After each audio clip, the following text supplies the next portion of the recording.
Hello student, मैं हूं मनोज तिवारी और आज के इस लेक्चर में मैं आपको बताऊंगा force and law of motion के बारे में। इस लेक्चर को शुरू करने से पहले आइए जानते हैं कि इस लेक्चर में हम क्या क्या जानेंगे।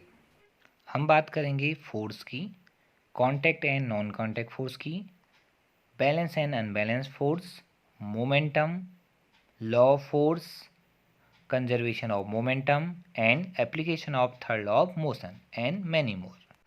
चलिए अब हम अपना लेक्चर शुरू करते हैं और उसके पहले टॉपिक के बारे में जानते हैं जो है फोर्स। तो अब हमारे दिमाग में क्वेश्चन बनता है, व्हाट इज फोर्स? फोर्स क्या है? द पुल और push acting on a body is called force. किसी भी बॉडी पर पुश और पुल जब काम करता है तो इसी को हम क्या कहते हैं? फोर्स कहते हैं, जैसे कि आपको इस डायग्राम में दिखाई दे रहा है। अब बात आती है कि फोर्स लगता क्यों है, यानी अब हम बात करेंगे नेक्स्ट टॉपिक के बारे में जो है cause of force. Cause of force का मतलब है कि आखिरकार इस फोर्स के प्रोड्यूस होने का कारण क्या है। इसको हम इस तरीके से डिफाइन कर सकते हैं, anything that might cause a mass to oscillate. कोई भी एक ऐसा कारण जो मास को एसिलेट करा सकता है या कराने का काम करता है, वही फोर्स का कारण बनता है। अब इसके एग्जाम्पल की ओर ध्यान देते हैं तो इसके एग्जाम्पल हैं, for example gravity, magnetism and etcetera.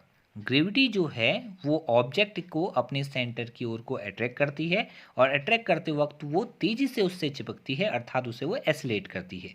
ऐसी मैग्नेटिज्म के केस में भी मैग्नेट आयरन की चीज़ों को अपनी ओर तेजी से अट्रैक्ट करता है, यानी वो उसे एसिलेट करता है, जो फोर्स का कॉज बनती है। अब हम बात करते हैं इफेक्ट ऑफ फोर्सेस की। इफेक्ट ऑफ फोर्सेस को हम समझें तो जब भी किसी बॉडी पर कोई फोर्स लगता है तो उसमें वो कुछ ना कुछ चेंजेस करता है।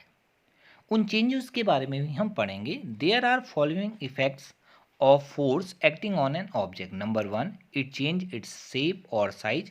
जैसे कि आप डायग्राम में देख पा रहे हैं कि जब भी हम किसी बॉडी में फोर्स लगाते हैं तो वो उसकी शेप को चेंज करता है, जैसे कि इस बॉल में हुआ है। Number 2, moves a stop object.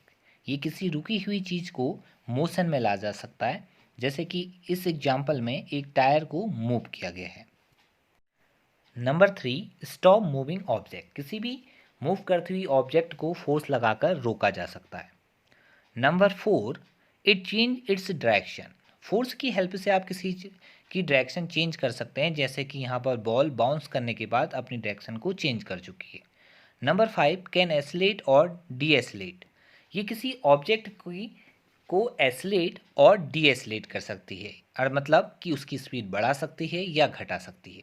अब बात आती है टाइप्स ऑफ फोर्सेस की। Basically there are 2 types of forces. Number 1, contact force. Number 2, non contact force. अब हम बात करते हैं कॉन्टैक्ट फोर्स की। A contact force is any force that require contact to occur. Contact force वो होता है जो दो ऑब्जेक्ट के कॉन्टैक्ट में आने पर ही होता है। Example, frictional force, tension force, normal force, air resistance force, applied force, spring force etcetera. इन सभी केसेस में जब दो बॉडी कॉन्टैक्ट में होती है तभी वो क्या आती है? फोर्स प्रोड्यूस करती है, और such type force is known as contact force. इसको हम डायग्राम से समझ सकते हैं। जैसे फ्रिक्शनल फोर्स में दो बॉडी कांटेक्ट में है, टेंशन फोर्स में ब्लॉक और रोप के बीच में टेंशन आया है, यानी रोप में टेंशन आया है, ब्लॉक और रोप कांटेक्ट में। इसी तरीके से एयर रेसिस्टेंस में भी वो कांटेक्ट फोर्स का एग्जांपल है, और नॉर्मल फोर्स भी एक कांटेक्ट फोर्स के का एग्जांपल है, क्योंकि वो इस वक्त टेबल के कांटेक्ट में आपको इस डायग्राम में दिखाई दे रहा है।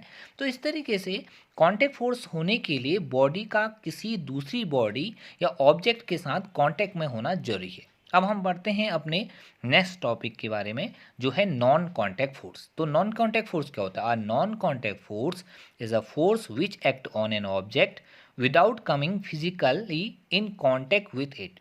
ये नॉन कांटेक्ट फोर्स एक ऐसा फोर्स है जो बॉडी पे बिना कांटेक्ट के लग जाता है, मतलब कि दो बॉडी एक दूसरे को टच किए बिना भी एक दूसरे पर फोर्स लगा सकते हैं। तो अगर हम नॉन कांटेक्ट फोर्स के एग्जाम्पल की बात करें तो पहला एग्जाम्पल है मैग्नेटिक फोर्स।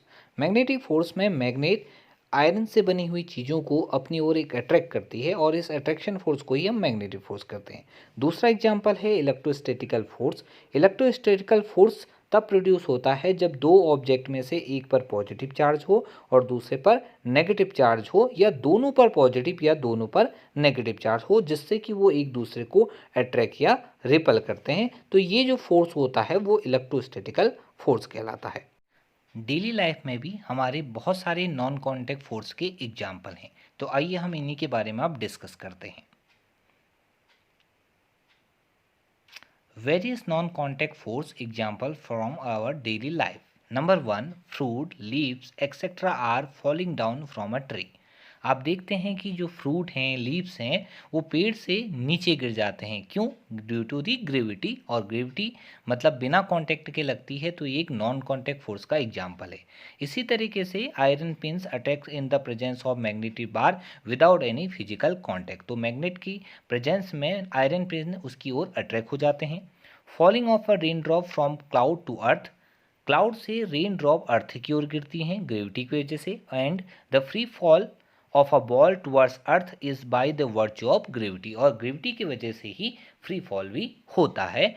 और यही सभी हमारे नॉन कॉन्टैक्ट फोर्स के एग्जाम्पल हैं। अब हम बात करते हैं बैलेंस एंड अनबैलेंस फोर्स की। तो बैलेंस फोर्स के बारे में डिस्कस करते हैं। सबसे पहले बैलेंस फोर्स क्या होता है? If two or more forces are acting on the object but the resultant of the force on the object is zero, then the force is said to be balanced force.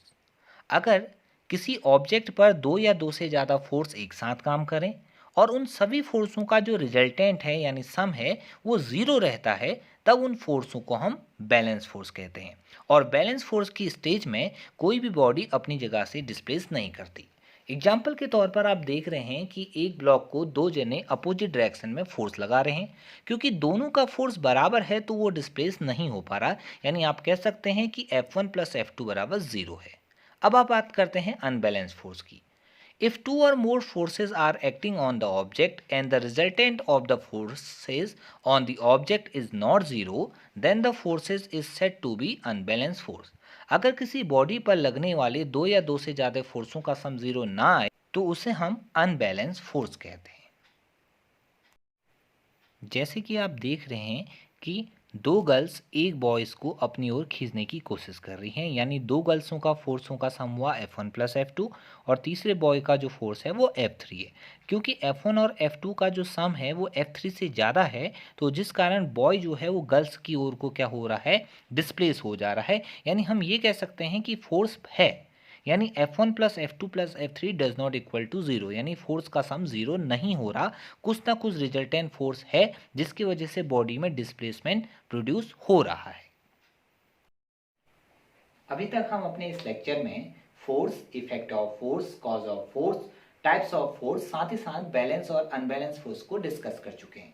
अब बाकी के टॉपिकों को हम अपने next lecture में discuss करेंगे। Okay, thank you.